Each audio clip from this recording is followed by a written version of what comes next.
Presiden Prabowo hadiri KTT ASEAN ke-47, bahas apa?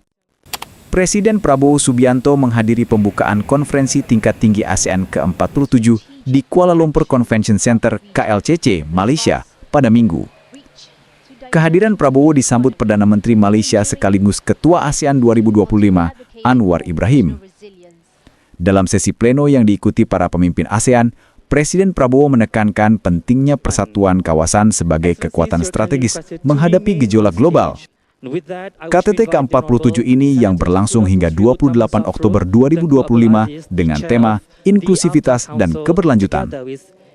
Beberapa topik utama yang dibahas meliputi penerimaan Timor Leste sebagai anggota ke-11 ASEAN.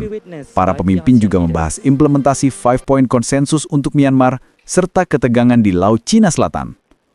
Fokus pada peningkatan kerjasama ekonomi regional, transisi energi bersih, pengembangan ekonomi digital, serta pertemuan terkait ASEAN Zero Emission Community atau AZEC dan Regional Economic Partnership atau RECP. Diskusi juga menyoroti ASEAN Community Vision 2025, termasuk blueprint untuk komunitas politik keamanan, ekonomi, dan sosial budaya. Hingga isu global, termasuk situasi di jalur Gaza, di mana ASEAN diharapkan merumuskan posisi bersama untuk perdamaian, potensi pemanfaatan energi nuklir damai, serta dampak kebijakan perdagangan global terhadap rantai pasok ASEAN.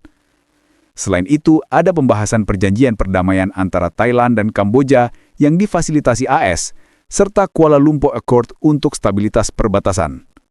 Forum ini juga dihadiri tokoh dunia, seperti Presiden AS Donald Trump dan Sekretaris Jenderal PBB, Antonio Guterres.